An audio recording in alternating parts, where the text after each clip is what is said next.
A'udhu billahi minash shaitanir rajim. Bismillahir rahmanir rahim. Barkanmu da sake saduwa a wannan tasha ta mai albarka wato M2 Paramount Academy. Kamar kullum sunana Adam Muhammad. Yau zan dan yi mana tsokaci kaɗan akan wani muhimmin abu wanda yake wakana akan harkar internet din nan.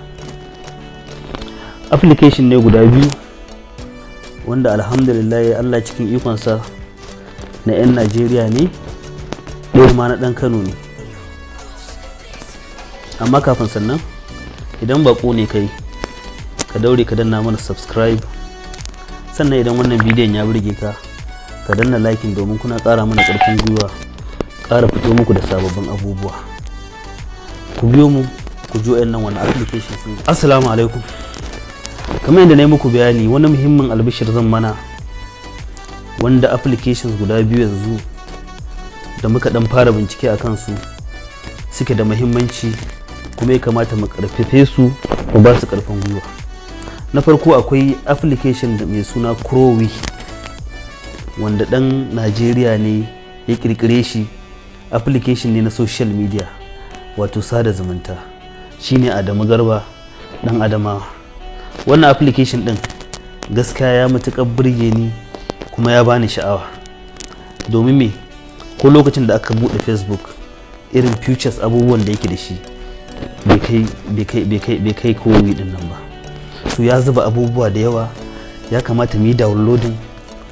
A matsayin muna 'yan Najeriya sama da mutum miliyan 206 ko mutum miliyan 10 ne suka yi downloading din application din nan. Mun karfafe shi. Kada mu manta, idan muka yi downloading application din nan ba fa Adamu Garba kadai muka taimaka ba, mun taimaki kanmu. Domin me duniyar yanzu ƙara canza take yi.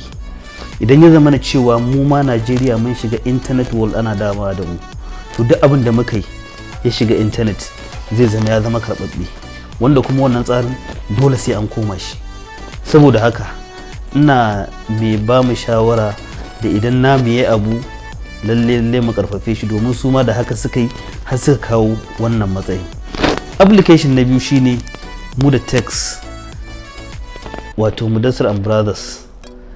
Gaskiya application din nan shi ma ya kawatar, ya burge sosai da sosai, domin ni a guri na wannan application din ma ya fi Jumia. Abin da zai rage shi kaɗan da Jumia shine ya zama na a ce mun yi watsi da shi har sun zama na cewa sun zama discourage. Dan Kano ne, mutumin Kano ne da wannan applications din.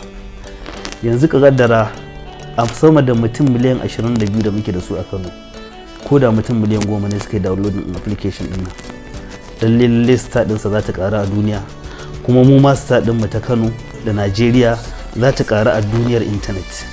Kada mu ce wai lalle sai 'yan kudu ko turawa sun yi abu shine zai zama karɓaɓɓe. Mu taimaki namu, idan muka taimaka kanmu muka taimaka. Domin me wayannan applications din guda biyu wanda muka dan fara bincike a kansu yanzu, idan aka ce mun karfafe su mun yi downloading din su, ba karamin riba bace a gare mu. Domin me ko mun ki ko mun so, kullum maganar da muke yi, duniya tana canzawa, za a koma kan harkar internet din nan gaba daya. Idan namu ya zama da cewa sun fara, so mun karfafe su to mun karfafa kanmu ne, domin duk mu ma application din da muka yi nan gaba idan ya tashi karbuwa zai zama da cewa da wannan star din nasu za mu yi kokari mu rating namu.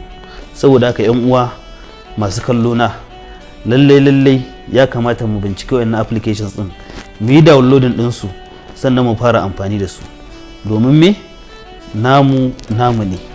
Ina fata kowa zai dauki wannan shawara tawa, kuma sannan za ku gane abin da nake nufi a nan gaba kaɗan, idan lokacin da duniya gaba ɗaya ta canza muka zama full internet world. Mun gode, za mu binciko muku, za mu yi bincike sosai akan wannan applications din, za mu zo muku da su, mu muku bayanan su dalla-dalla. Wassalamu alaikum.